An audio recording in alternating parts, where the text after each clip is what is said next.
Hello,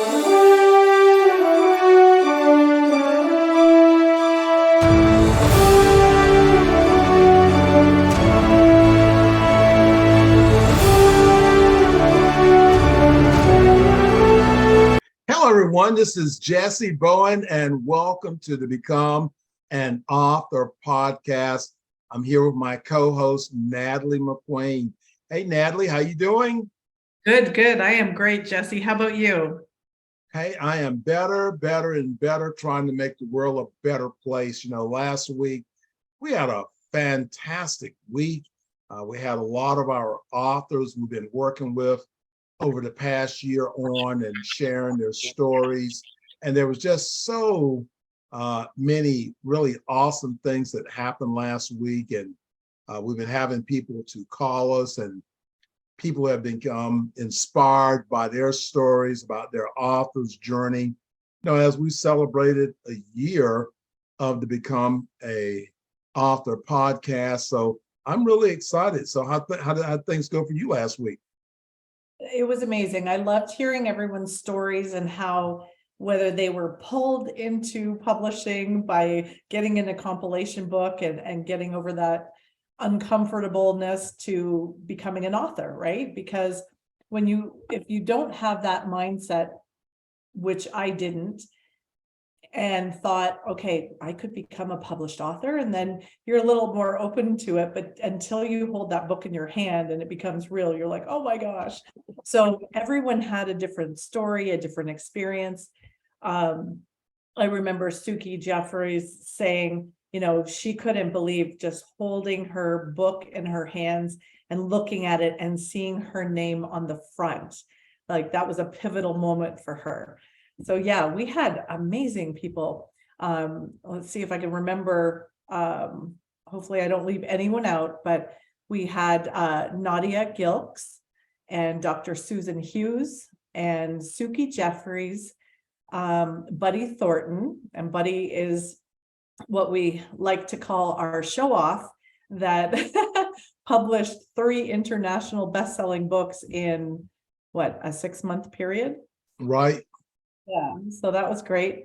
Kimberly Blake, she was such a rock star, in her story, starting into the martial arts later in life and then accomplishing so much. And now she's an author, and she's very inspiring. And of course, she's got her son that is inspiring and doing great things as well. And then Nathan Porter, it was good to hear his story a little more. You got to share a little bit more about him because you had that relationship. Right. And this is the part about, no matter wherever you are, you can have a story. And Nathan is one of those young men who's a martial artist. He's very successful. He's owner of 3 martial arts schools. He's making a difference in his community. He was uncertain about how to write, but he now sees the value. In fact, we have another compilation we're going to kick off. He's already asked to be a part of that. And then, but that's how you can step up. So now he's written his first chapter of his book when he chooses to write his book. So that's the great part of being in a compilation, especially if you're writing a chapter, because this opens the door for your book. This could be the first chapter of your own personal book.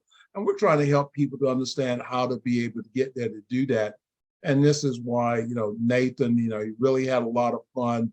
So we're getting ready to do another project, and it's called the Emerging Leaders. And this project is about martial arts school owners, program owners going through COVID, and how did they deal with that?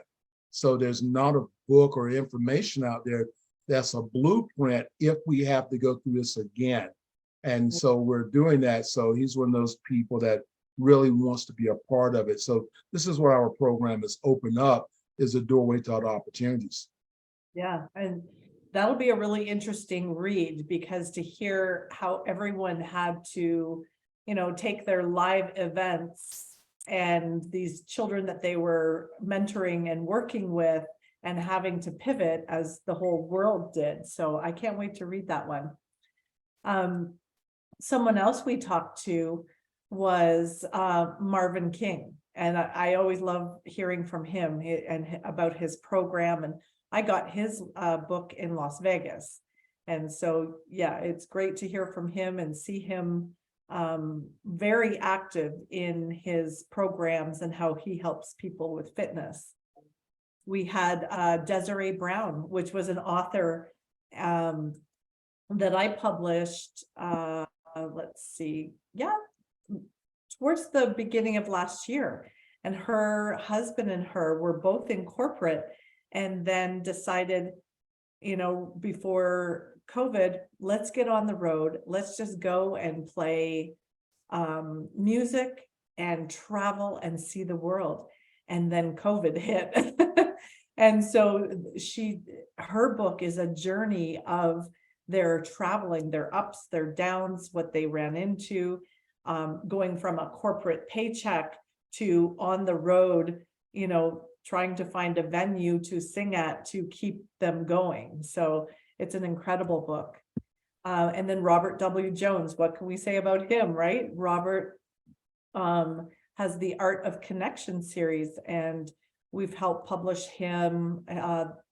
This is book 4 that's coming out, just published book 3, and book 4 is about gratitude. So if anyone is interested in dipping their toe in becoming an author, what a great way to write a little quote, your thought about the quote, and then be in a book with 365 other authors.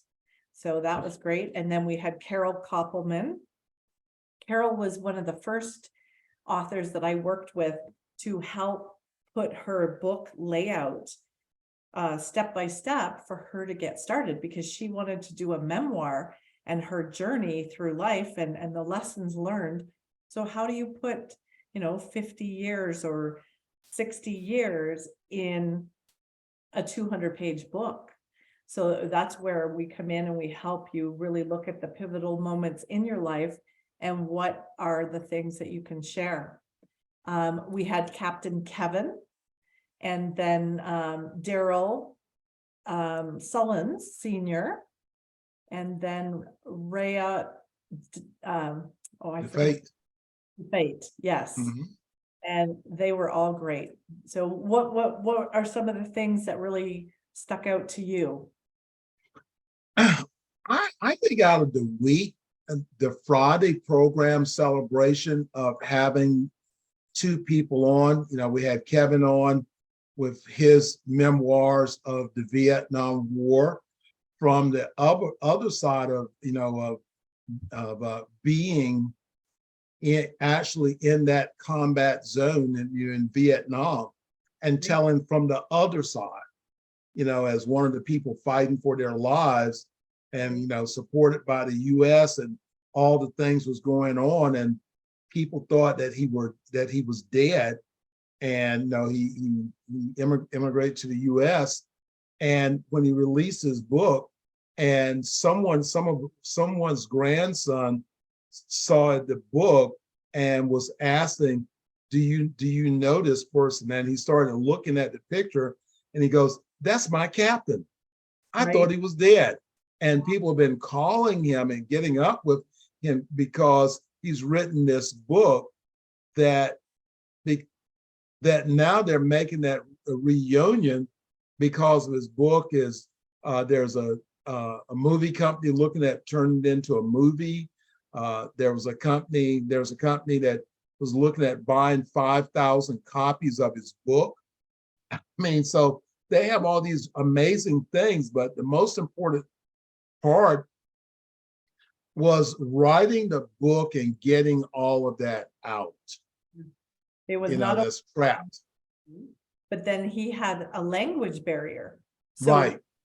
Someone helping get the story out, and his wife was very pivotal in the translation of it. Yeah. I remember her reaching out to us when he got the book in his hands, and he couldn't talk.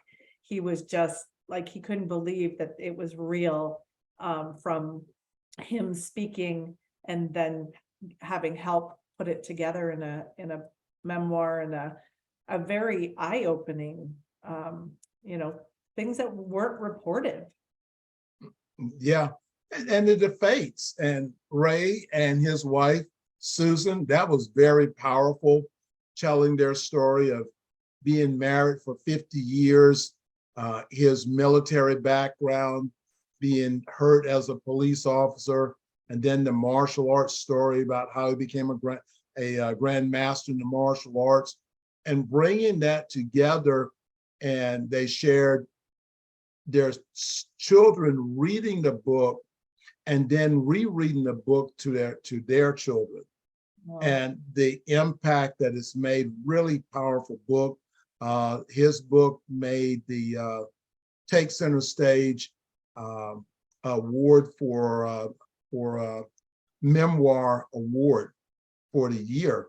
And that was really exciting for them, that once they got it published, the book automatically, it came into an award right away, and that was in Vegas. And now it's being nominated for the International Impact Award. So this is what we look at of doing, and that was really great. And then we finished up on Saturday. I had an online class. We, I guess, had about 20 plus people registered for the class, and it was great. And the class was about writing your story and turning it into an international bestseller. Now those are some of the things I think we're pretty good at. I mean, we just released my book a few weeks ago, and was 72, 74 #1 release credits. And so I think that we have mastered a skill set that we can help our clients not start at the bottom, but we can help them to launch their books at the top. And all they have to do is to keep that energy going with their marketing and keeping it going for their books to stay in that top 100 position, especially on Amazon and other outlets. Yeah, absolutely. So we have a special guest today, and he is one of my favorite authors that I've got to work with. Talk about an inspiring story. I'm going to let him share, but Kevin Parker, let's see if he pops in here. Hey, Kevin, how are you? Hey, everybody. How are you today? Good. Have you here, Kevin? Pleasure to be here. I would love you to share a little bit about yourself, talk about True Warrior Success, what you're doing, your book, Winning Against All Odds, and maybe share a little bit about how did the vision of writing your story impact your business? Excellent. Well, as it says on the screen, my name is Kevin Parker. I am a speaker, coach, and best-selling author. I have a company called True Warrior Success. We work with people predominantly in recovery, help them overcome their addictions. I do drug interventions. I work with the families. I do placements all across the country. I do recovery coaching, and I do every aspect of addiction. I also do mindset and performance coaching for people that are trying to start a business and really are solo entrepreneurs. That's the word. Solopreneurs. Yep. And I really just like helping people starting their own businesses, because I know the struggles that it can happen, the imposter syndrome and all the different things that people struggle with in the beginning stages of their careers. Writing my book was a long process. It took me almost 10 years to write my book. My stepmother, on her dying deathbed, made me promise her that I was going to write a book that I was going to impact the world. And at the time, I never wrote anything more than 10 pages in college. So I kind of just yes to death, but it was eating me alive and festering. And for about 8 years, I was just jotting things down on pieces of paper, just little memoirs and things here and there. And I was about 90 pages of sloppy work until I really, really focused it in. I hired a book coach, and I really got laser focused on the story that I wanted to tell and I came up with this book called Winning Against All Odds, Discovering the True Warrior. Then it is a Remember right, your book was over 100,000 words, so you put together more than a couple pages. yes, and it was one of the best things that I've ever done. Yeah. The book is a autobiography, but because I'm a coach, I peppered it with self-development takeaways for any reader. So for anybody to pick up the book at any time, it'll teach them some kind of life lesson or something for them to take away. My story is a little different than most. A lot of people can relate to it at certain aspects. As a young kid, I was bullied at 2 years old. I moved in with my stepfather. He had a son my age. Unfortunately, he got attacked by a wolf. It completely mutilated his face. It ripped off his scalp. It even took one of his ears. And this is a trauma that no kid should ever go through. But unfortunately, because of this, he became very mean and angry and resentful. And me being a perfect little boy coming into the house, I was his enemy. I was half his size, and he never missed an opportunity to physically, mentally, or emotionally abuse me. So at a very young age, I was suicidal. I remember at 5 years old, I used to tell my mom that I wanted to kill myself. When I finally got the opportunity to numb my pain, I took it. And the only option that was available at that time was drugs and alcohol. I started drinking and smoking weed at a very early age, at 9, 10 years old. And it completely consumed my life. I was a high school all-star baseball and football player. I was in the honors class, and drugs ran rampant through my life until the point where I basically got through high school by the skin of my teeth. I got into a lot of trouble with the law. I was selling drugs just to get by. Before I knew it, I turned around and every single aspect of my life was gone. Every relationship I was ever in, every opportunity, every friendship was gone, and I was all alone. And by 25 years old, I was completely homeless. My father took me in for about 6 months. He let me stay until he gave me an ultimatum. He said, "Kevin, you're a junkie. You need to either get help or get out."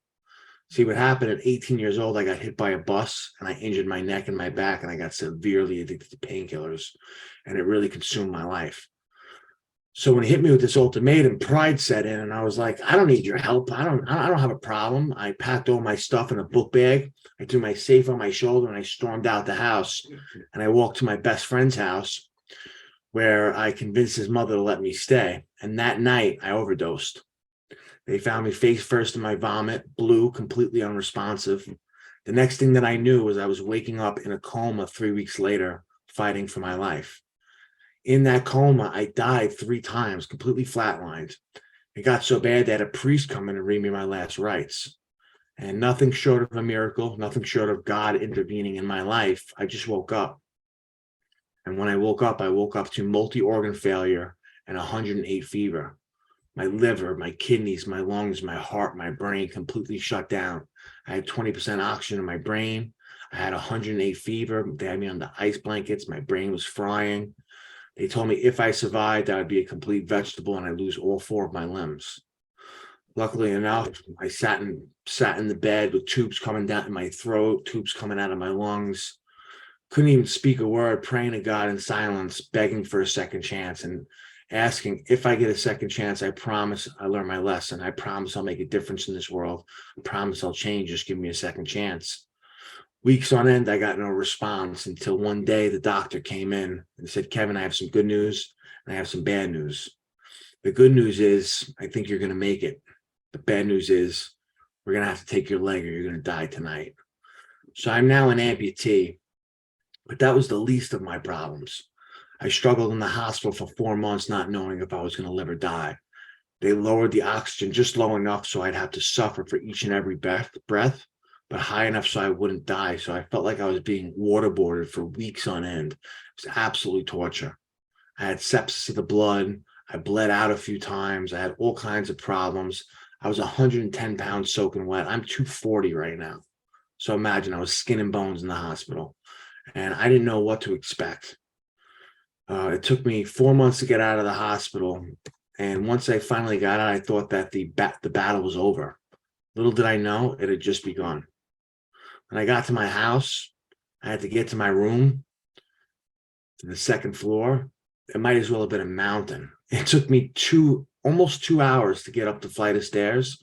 By the time I got to my bed, I collapsed in pure exhaustion. And this is when it all hit me. My life was in shambles. I was all alone. I had no friends because they were all drug addicts or drug dealers. My girlfriend left me. I had no career. I had to start over life from scratch at 25 years old. But you know what? It was the best thing that ever happened to me because I had a second chance at life. I had a rebirth. And I had to go through this process of relearning everything. The doctor told me it was going to take me 2 years to learn how to walk. I was running in 2 months.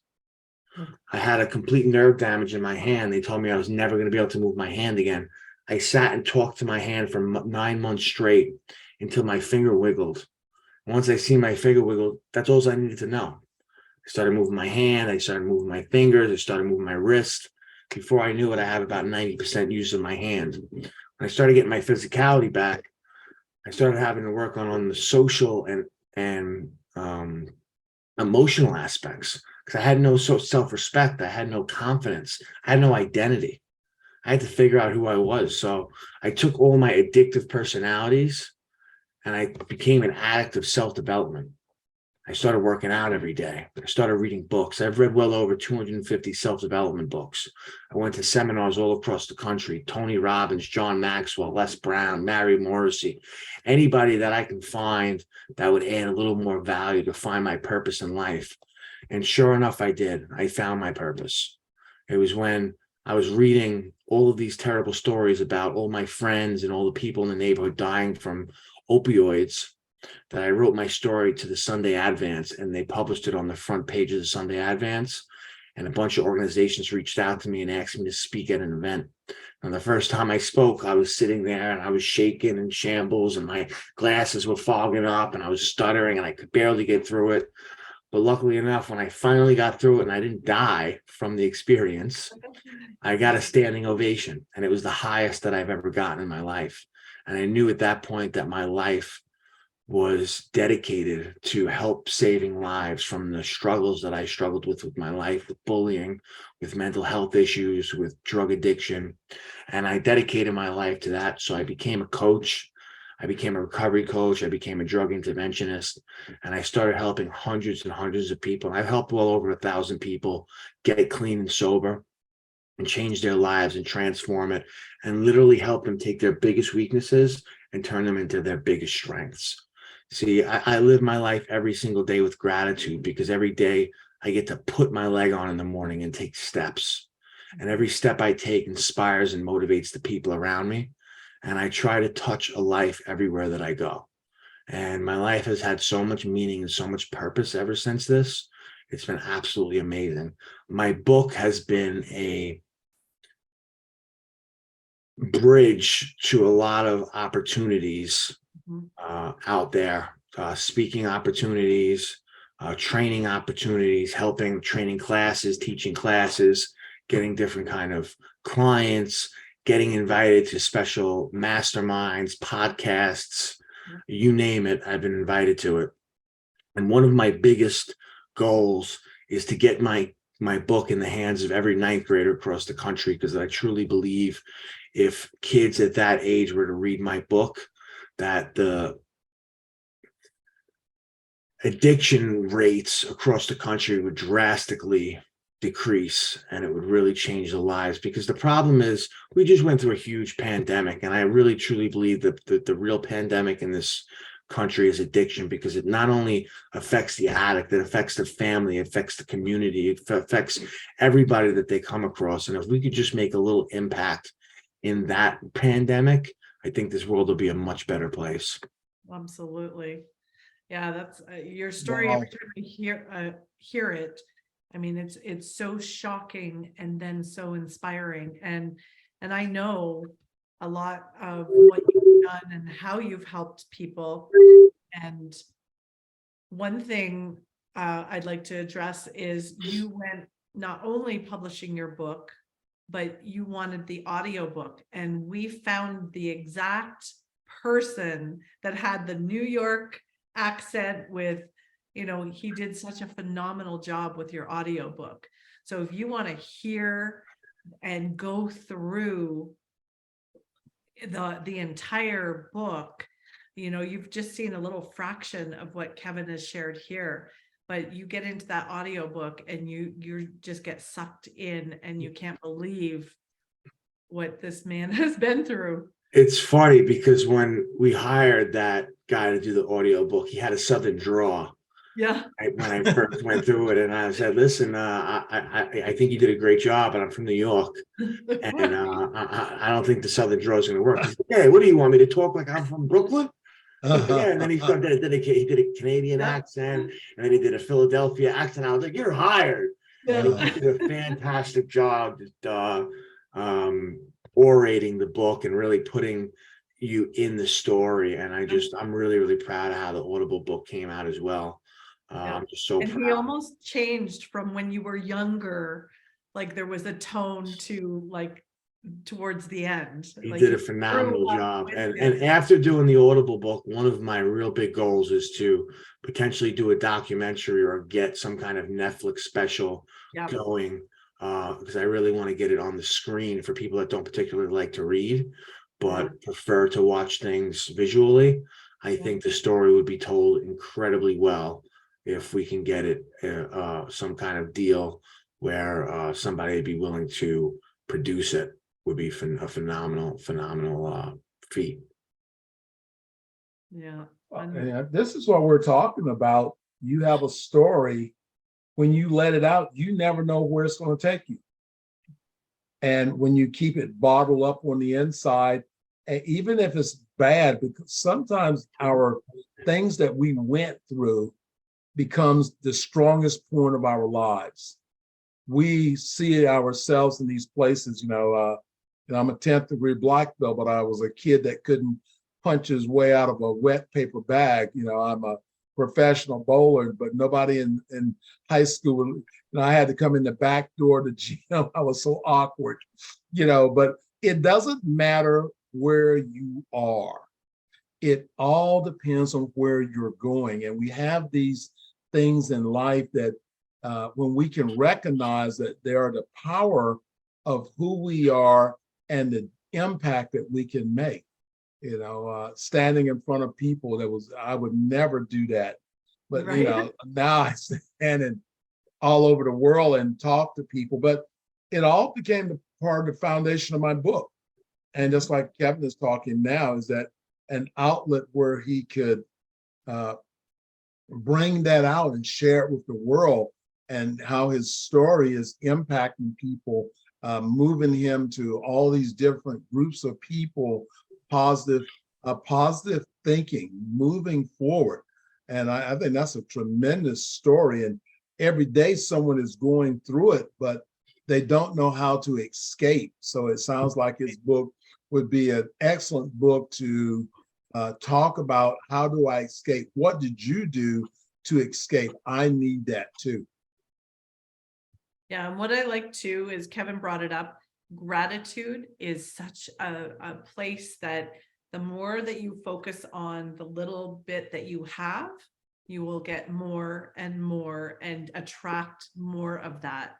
And I'm sure, Kevin, when you're working with people that are not in their best place, you probably help them look at the little good things in their life and get them to, show the gratitude and have hope. Well, because the fact of the matter is, Natalie, every single one of us are addicts. We're all addicts. We're addicts of pleasure. Just because your favorite flavor of pleasure is different than mine doesn't make us any different. Some of us are addicted to drugs. Some of us are addicted to cookies. Some of us are addicted to shopping, sex, gambling, TV. We all have our hidden little guilty little pleasures, and some of them are just healthier than others. And what I try to do is I reshift all that energy that they're putting into that thing that's devastating their lives, and shifting it to something that's more beneficial and conducive for their success. Right. You have such a good positive attitude about life. And even though you are an amputee, that does not slow you down in life. Can you share some of the things that you've done that most people are afraid to do with two great legs. Well, I've taken it as a challenge, as a, don't tell me what I can't do kind of attitude. And most people refer to me as the one-legged warrior. I mean, I box, I go to the gym every single day. I bicycle, I rollerblade, I've jumped out of airplanes, I go cliff jumping. I went to Cathedral Rock in Sedona and I climbed the mountains. I go hiking. Yep. We I got to go run. hiking together in Arizona. Yeah, we did. Yeah. And I just don't let it stop me. I don't think there's been one thing that I was just like I can't do. Right. And that's how I live my life. I feel that me losing my leg didn't make me weaker or less of a man. I think it made me 10 times the person I ever was, and it made me stronger. And you can take anything in your life like that and use it as long as you switch your paradigm and your perception on how you perceive things and look at it as a challenge and as a character builder and magnify who you are. Because all the things that you go through are just character builders, and they just make you bigger, better, stronger, wiser, faster, and smarter. Mhm.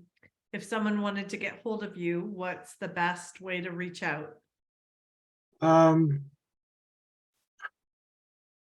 The best way to reach out to me is, I say, through Facebook.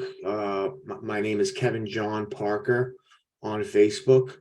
I also have an email, kevin@truewarriorsuccess.com. Or you can go to my website, truewarriorsuccess.com, or kevinparkerspeaks.com. All of them have my contact information, how to book a meeting with me, and I love to talk to anybody that wants to talk. Perfect. We'll put your book links, your audiobook, everything that they can get on Amazon in the show notes as well. Excellent. Thank you so much. Wow, this is great. Well, everyone, we've had a great show today. And again, we've had Kevin here, Parker, and, talking about his book and, the things he went through in his life before he actually got to this place of writing, and how becoming an author, how it's actually transitioned his life to a better place, using the things that were keeping him down in life, the addiction, and learning how to overcome it, and then teach others how to go through it, with that maybe going through, how you can go through and you can overcome too. So it doesn't matter what your subject is on. If it's something about, we work with Christian authors, fiction, nonfiction, wherever you are in your story. You see, everybody has a story. You have to get it out. What is your fantasies that you play over and over in your head? Whether you, turn it out that it's the next Harry Potter, or whatever it is, whatever's going on in your life, you can now manifest that, because someone else may be going through it, especially if you learn the secret to secret the life, or secret, just like in Kevin's case, how to be an overcomer. So these are powerful things. Any last things from you, Natalie? Well, I just want to thank you, Kevin. It's always great to see you and hear your story. It's so empowering. Is there any other last words that you'd like to share with us? I'm really just, I'll share my favorite quote by Dr. Wayne Dyer. And it is, when you change the way you look at things, the things you look at change. Yep. Oh, that's great. And that changed my life. Absolutely. Well, thank you so much. All right, everyone. This is Jessie Bowen. Listen, if you're interested in becoming a published author, we are Elite Publications. Contact us, go to our website, elitepublications.org, and, email us, info@elitepublications.org. We're here to support you to discovery. So set up a discovery session so we can talk about your project, look at it, find out how we can support you to becoming an international best-selling author. Hey, this is Jessie Bowen. Be blessed. Are you ready to make a difference in 2023? Yes, you can make a difference by sharing your life experience as a published author.